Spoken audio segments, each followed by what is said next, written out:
last but not least, our special guest tonight, the Money Out of Politics movement. They are joining us. This is the type of movement that I love to see. Let's go ahead and bring them in one at a time. Hello. Hey, how are you? How Hey, how you are doing? you? Thank you for to both of you for coming on. First and foremost, I want you to introduce yourself and if you can explain your role in this movement, Money Out of Politics. Let's start with Joey. Yeah, so I'm one of the co-founders of the movement.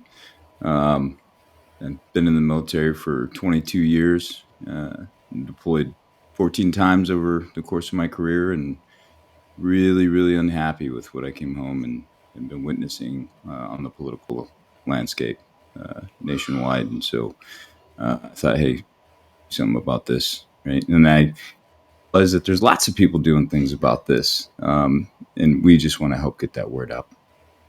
All right, thank you, Joey and Bobby.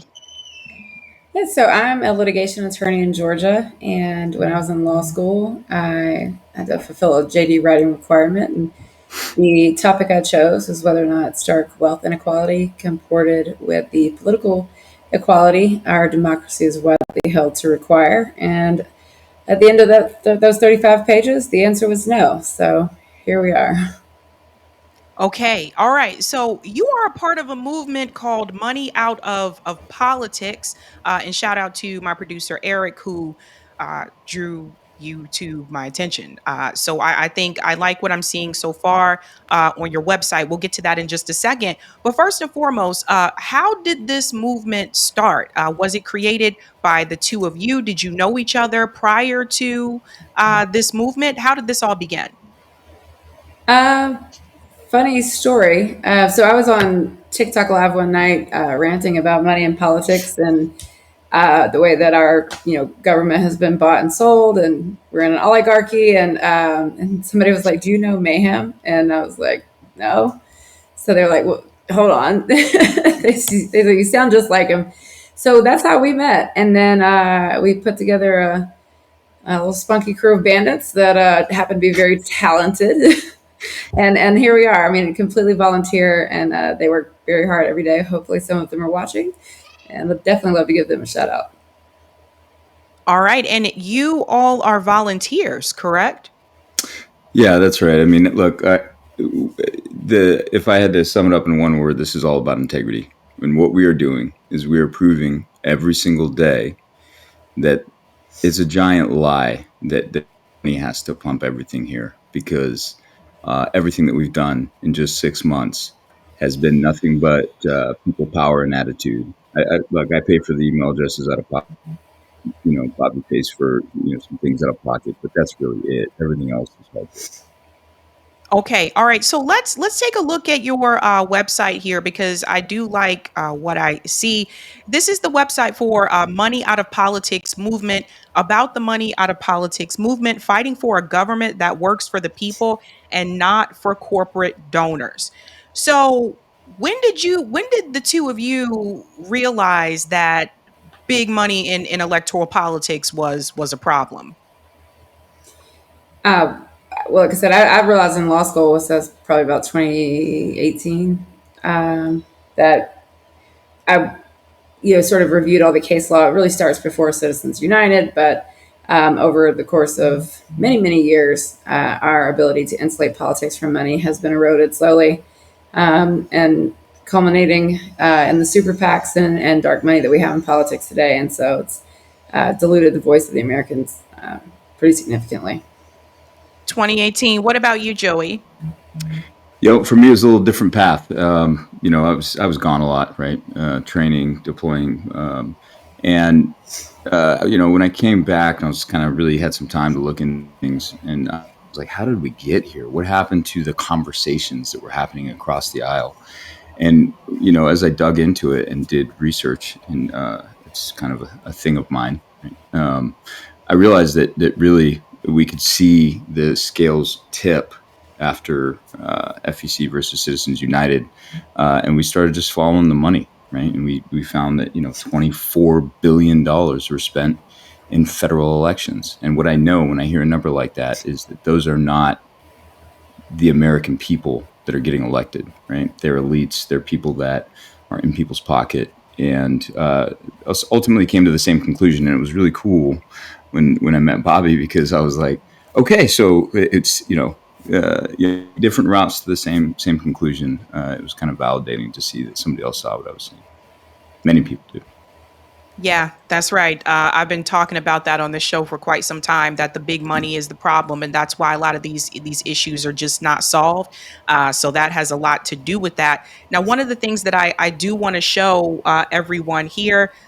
You talk about this about us, the money out of politics movements, and you talk about the billionaires, the lobbyists, the special interest groups, which I think is really important. Your mission: in political corruption, ban lobbyist gifts, in congressional stock trading. Again, I agree with all of these. Pass a constitutional amendment to permanently keep money out of politics by giving states the right to regulate campaign spending and assert that only human beings, not corporations, possess constitutional rights. What is the plan? Like, what is your plan to get this accomplished? Because I know Citizens Ending Citizens United at one point there was a big push for that, and then it kind of fell off. We've interviewed a number of groups on the show. We've talked to Move to Amend and other activists that wanted to make this happen. What is your plan to get big money out of electoral politics? So I think, and from my perspective, what I saw, right, when we really started to look at this problem, what I saw was that there's a lot of people, right. When I asked the question, why doesn't anybody do anything about this, right? When I really like kind of came to my own conclusion about what the problem was, and what I realized is there's lots of people doing a lot about this, but I've never heard of them, and many people haven't, right? So we have a disconnect between mobilizers and policymakers and community organizers, and that's what really we've sought to close the gap on. And so we've built a coalition. Well, another thing we realized is we don't need to try to do something new, right? There's lots of really effective folks out there, and we go to the door and we say, okay, if you're already doing this work, tell us how we can uplift you. Tell us how through a coalition we can help you get to your goal. And so, Move to Amend is a coalition partner of ours. And one example I would give, Liberty Ride, a coalition partner of ours, reached out and said, "Hey, we got about 700 motorcyclists that are getting ready to go out around the country, and they were supposed to have a petition from this other organization. We didn't get it. Do you guys have anything for us?" And I was like, I thought you'd never ask, right? So we reached out to Move to Amend. I said, "Hey, Mr. Coleridge, I hope you don't mind, but I'm about to send your petition out with these 700 bikers." And so they're currently riding around the country collecting signatures for what is now House Joint Resolution 54, and it has 60 co-sponsors to amend the Constitution currently in the House of Representatives.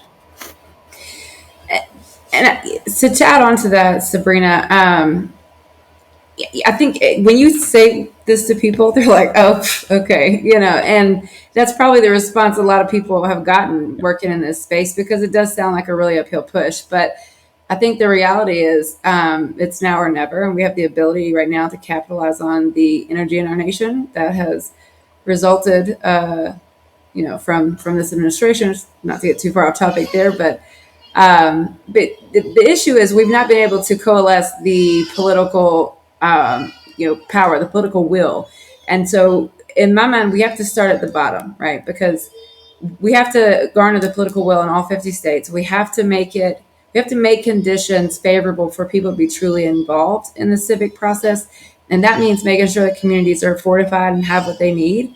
And so that's sort of how we came to this coalition building and organizing people who are on the ground, right, doing the work already, who have relationships in these communities, who know the people and know what the people need, and how we can support them in supporting the community so that people are re-engaged and can participate in a meaningful way in the civic process, which includes civic education and just like I said, community building, mutual aid. How can we support the people of America so that we can we can bring our elected officials back down and tether them back to the American people? Because right now they're not tethered to the interests of the American people at all.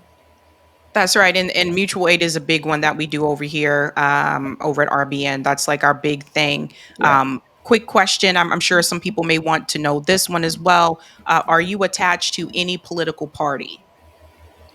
No. No, not at all. I wouldn't even say nonpartisan. We're cross partisan. Doesn't matter if you're right, left. independent, green, I mean, just whatever it is, we're here for the American people. And we don't think that this is a political issue in the sense that it's a party divide. The reality is, if we don't close the gap between parties and have politicians that start putting Americans over party, Americans will lose every time. And that's what we've seen.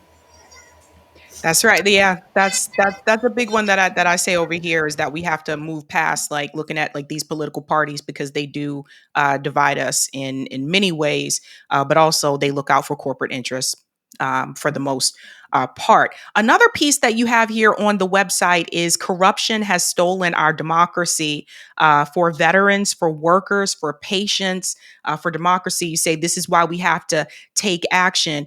I love that you have this here because, right now the Democratic Party is continuing to say that it is the Republican Party that is a threat to democracy.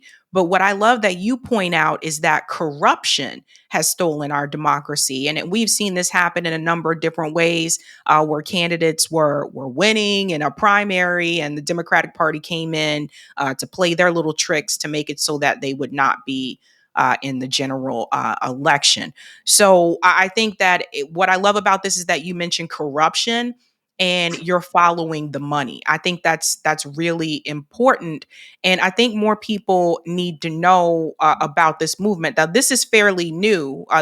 The group of you that came together, correct?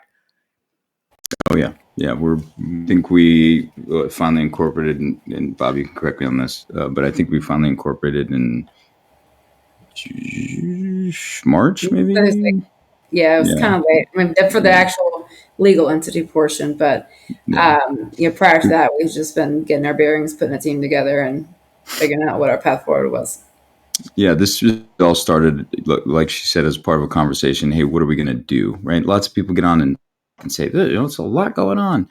Yeah, there Yeah. is. What are we doing about it? What are we doing today about tomorrow? Is the question that I always have. And one thing I want to point out, and it's such a great point, Sabrina, that you mentioned when you say that we see parties, right? And the way that I look at this, we see organizations, right? Whether it's party, whether it's political organization, I see a lot of them endorsing a candidate. Okay, it is not the responsibility of any organization to endorse a candidate. That is the responsibility of the constituency. Job is to put people that seek to lead in front of those they seek to lead and let those people decide. I don't know what's good for District 4 Arkansas or District 3 California, right? The people of that district know, though. So let us put candidates that have integrity in front of them, irrespective of party, and let those people choose. Yeah, and I want to bring this up here as well. Meet the people behind the movement. Of course, there's Bobby right there. Mayhem also with us. Sierra, Sean, and if we go down here, we can see Kristen, Brooke, Allura, Kelby. This is, I looked at this website. I thought this was very, very well organized. Now, you have a big event that is coming up that I think people do need to know about. It's called March for Integrity. That is July 27th from 10 a.m. to 8 p.m. on the National Mall in DC. Can we talk a little bit about this march that's coming up July 27th? Yeah. So look, this is not a protest, and really, it's not even a march, right? It is going to be a demonstration, and it is where we are. This is our soft launch. This is us saying, here are the demands. This is polling 84% nationwide across party lines. Okay, this is not a partisan issue. This is not an issue that's difficult to figure out for these politicians. If you don't support what the American people are demanding, you will be voted out of office. And I know it sounds empty right now, but they haven't seen the power. I'll remind everybody listening that the United States of American citizenry is undefeated against tyranny. So if you think that you can just employ whatever agenda you want against the interests of the American people and against the demands of the American people, you are going to learn the same lesson that everybody else has ever done it, learned. Yeah, Bobby, you want to talk a little bit as well about this event, July 27th?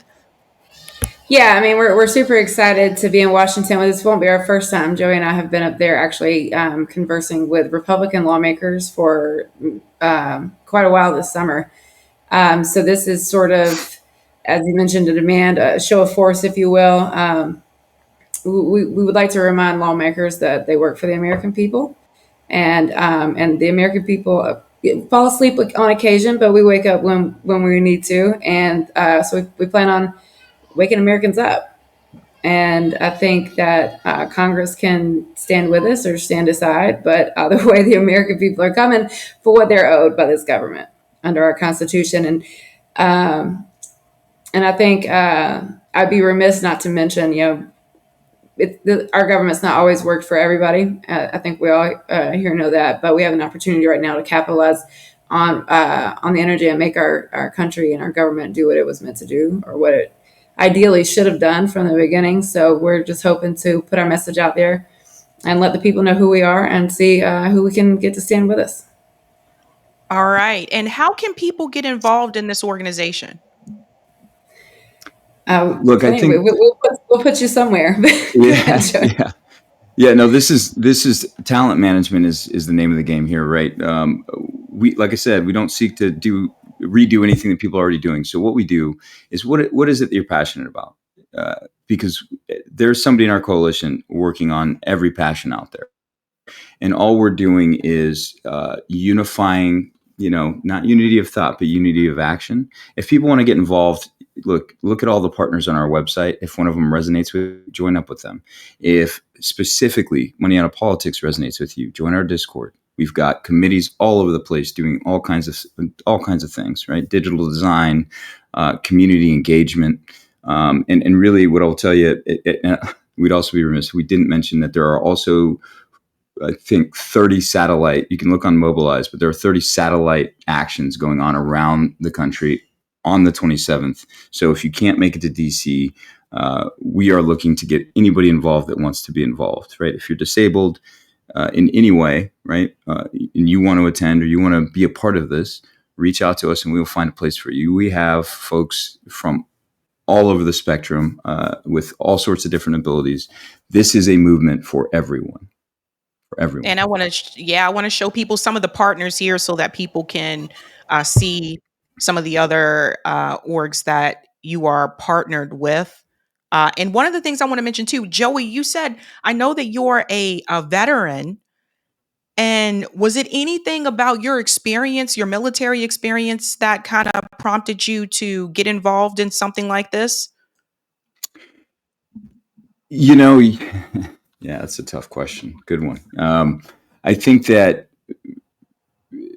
I've been very disappointed overall with what I've seen overseas, uh, in a variety of ways, right? And so coming home, and really, it's why I've called so consistently on veterans to join this movement and lead.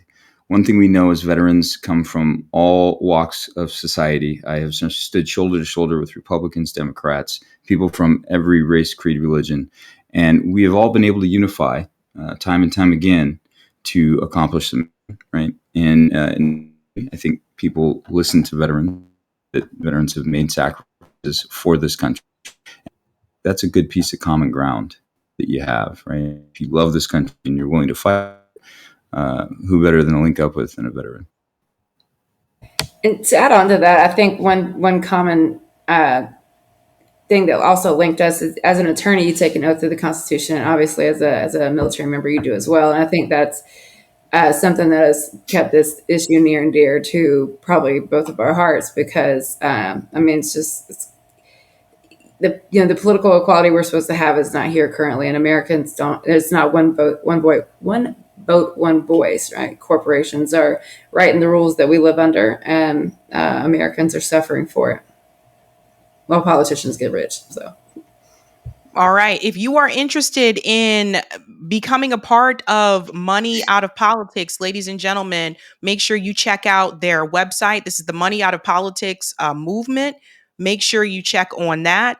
And then also they have an event that is coming up. That is July 27th. So that's actually just around the corner in DC from 10 a.m. to 8 p.m. That is going to be at the National Mall, March for Integrity. So again, their demands are ban on lobbyist gifts, end on the end of congressional stock trading and a constitutional amendment to keep money out of politics. This is, I think, what you guys are doing is really great. Go ahead, Bobby. I think you were going to add something.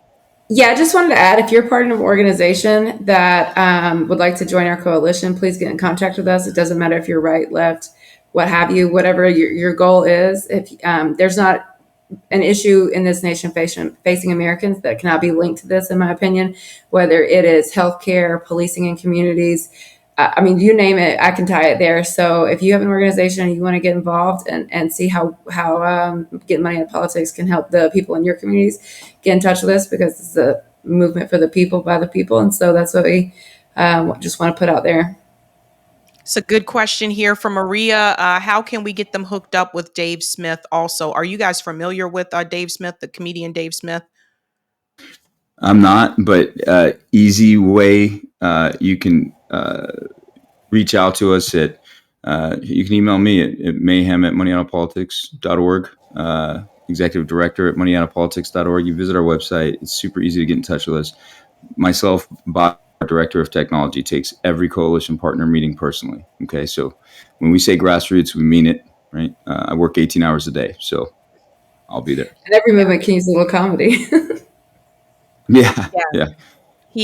He's one that seems to be able to reach across different political ideologies. That's probably why they brought up Dave Smith. He just did that actually recently.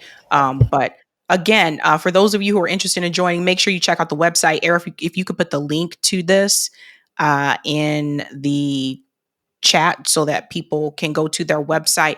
And again, I thank both of you so much. I'm glad I found out about this. I think this is the right idea. I think you're headed in the right direction. And this is why I tell people, instead of donating your money to a politician, if you're going to donate to something like this, like, because until you get corporate money out of electoral politics, you're always going to keep running into the same issues. Hey, with that, I would like to say, first and foremost, thank you so much, Sabrina, for having us. We love the clarity with which you speak and the fact that you are in the community personally. That means so much to us. I do want to say that, look, we are branching out into every community in every state. That is where we're turning our focus. The March for Integrity is a soft launch. We're turning all of our focus into communities. And we have partnered with an organization, a fintech organization called Atlas, whose goal it is to keep money in communities. We don't want people sending a bunch of money to Money Out of Politics, right? We're not here to be that organization. What we want is all of these dollars that are going to DC to stay in your community and solve problems in your community. And we are going to have the tools through financial and digital platforms to be able to do that, where everybody in your district, everybody in your community can see how these projects are being run and know exactly what they're donating to. And it doesn't leave your district and go to DC and disappear. It helps your community directly. That's extremely important. And as crazy as it sounds, the last thing on somebody's mind when they can't feed their kids or keep their lights on is voting. So if we can't take care of people, we cannot do what we need to do and make the government work for us. That's right. That's right. Thank you both so much for coming on. Thanks for having us. We appreciate it. Thank you so much. Hey guys, this was a Sabby clip. If you like what you saw, hit that like button and subscribe.